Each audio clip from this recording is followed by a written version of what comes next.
Right, part 3 of the Bonneville Bottom mount headlight wiring diet, wiring loom shop, la-di-da-di-da. Thank you for all the very positive comments and having faith in what I'm doing. It's even if I'm not entirely sure, it's nice to have the vote of confidence behind me.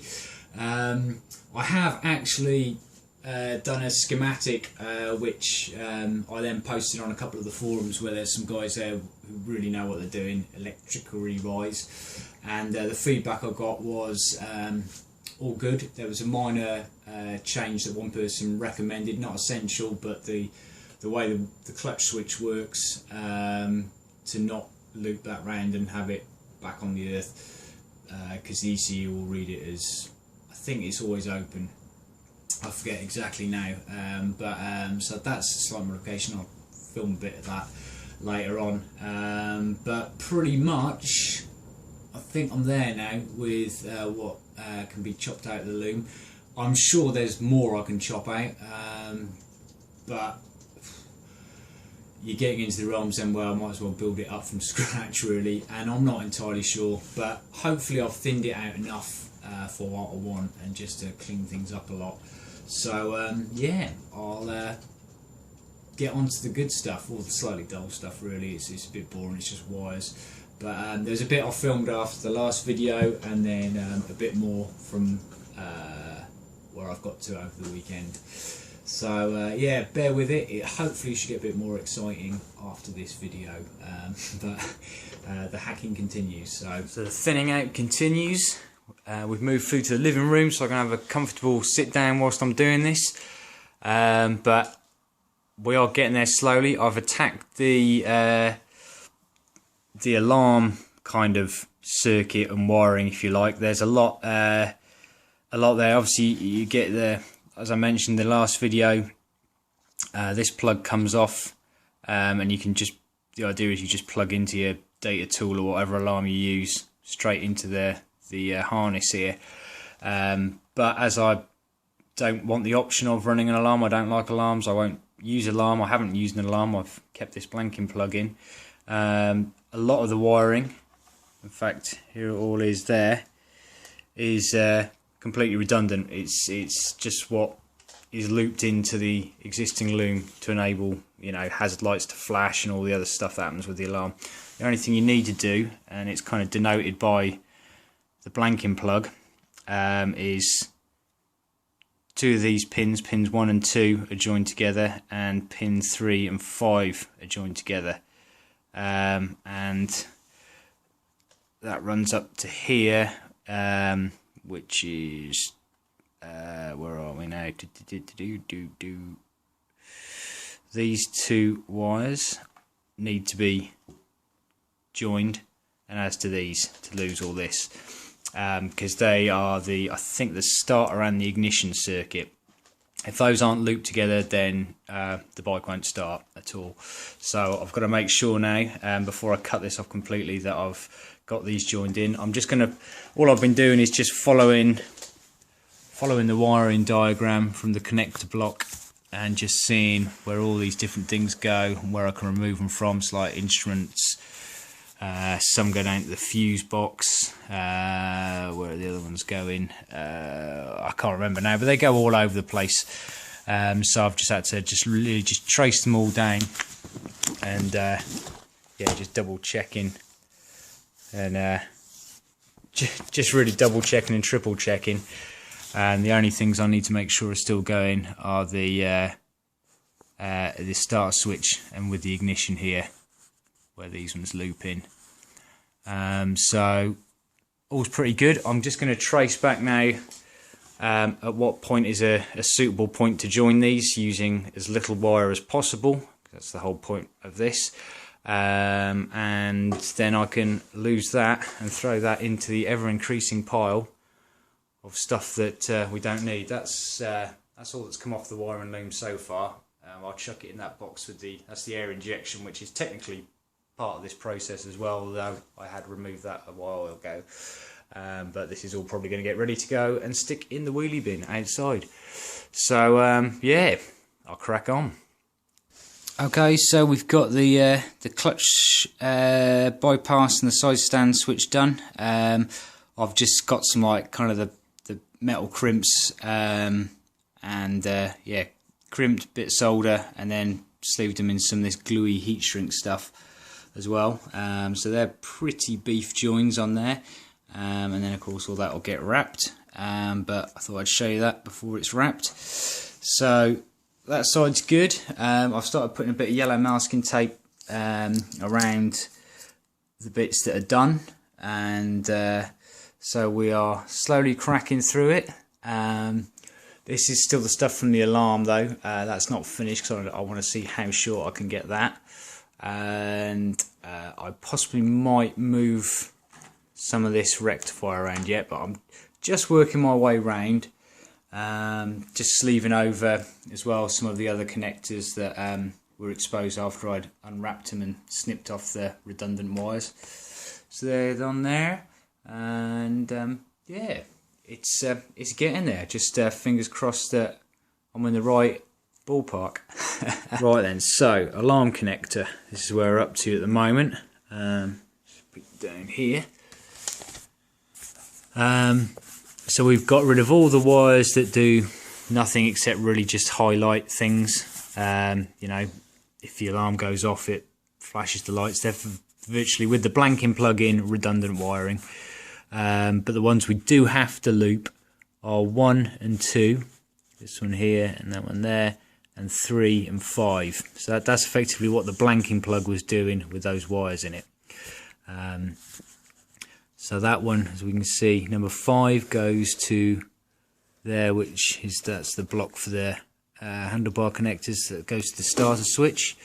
So 5 then links over to number 3, which comes down and joins, well, 3 and 1 join together, and then they join in with this one here, which is whatever this green and red one is. So that goes to the fuel pump relay and then up to the ECU. And what was the other one we had there? Number 2, which is left, because that was joined to number 4 as well, but it just goes straight into the green and brown, which goes to the engine stop switch. So those loops and those loops there. So that's effectively it in wiring terms. So we have our wires coming from the instruments, the you're not helping, Pussycat. The instruments, the fuel pump relay, and into the ECU. Those 3 there, and that went into the number 1 alarm connector black wire, which needed to be looped with number 2 alarm connector wire, which then goes round there and is connected to the engine stop switch wire, which goes back down off there. And we've got here the number 3 alarm connector connected to the number 5 alarm, which goes to the starter switch, and then that number 3 alarm connector also joins in. This is factory joinings into here. So that's kind of it visually, rather than just a wiring diagram. So we could lose that. So effectively that is just one big loop. So all these wires, I think, could just join together here. Well, not necessarily there. We'll join them as far down as we can and then lose as much of this wiring as possible.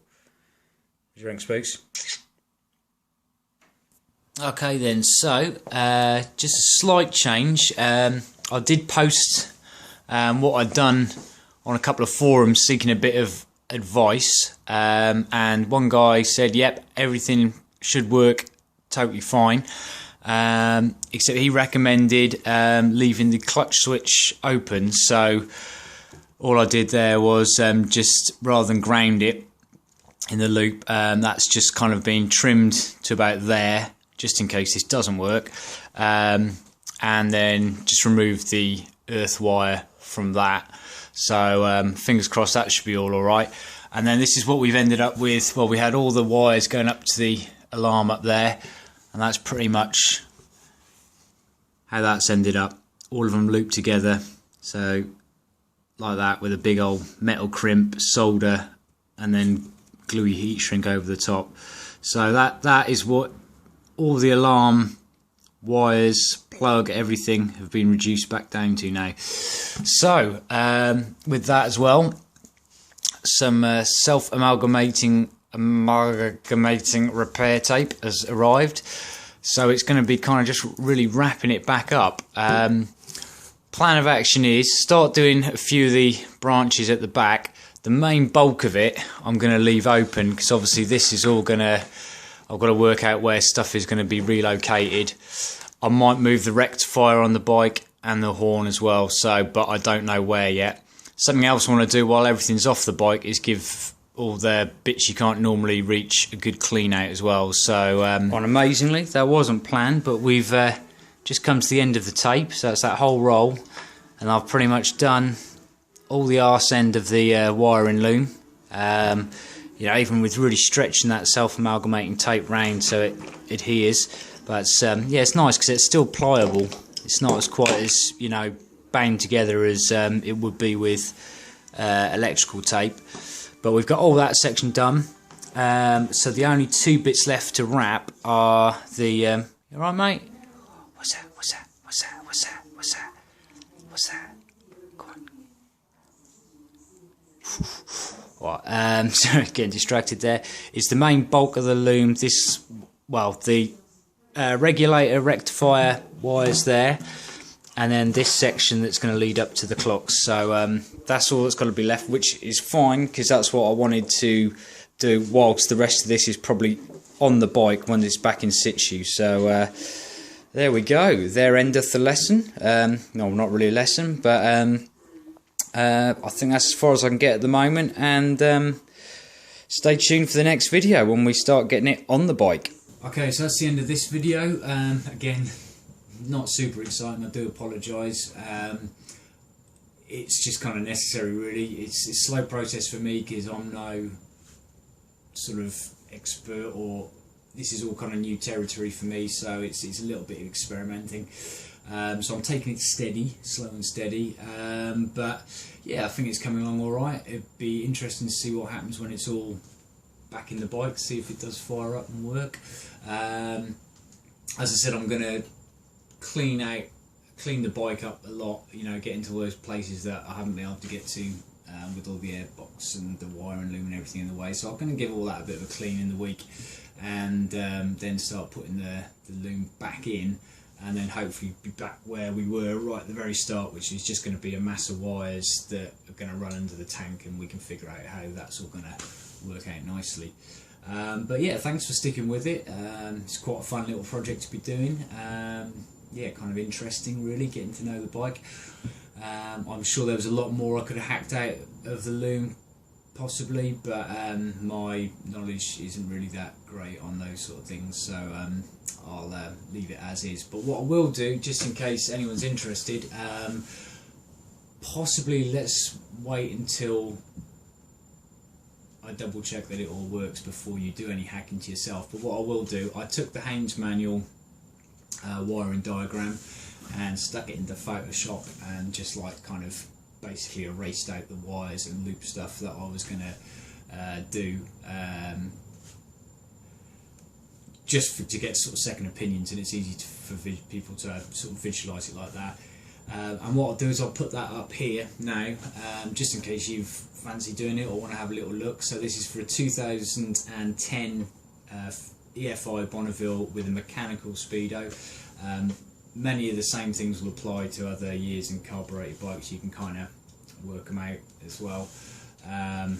Probably not anything after what, 2012. I think that all gets a little bit whoa after that. But yeah, I'll put up a still of this. I'm hoping it's going to come out as something you can at least freeze frame and, I don't know, maybe use at some point. But there we go. Stay tuned, and see you on the next vid when hopefully the loom will be in. Thanks for watching.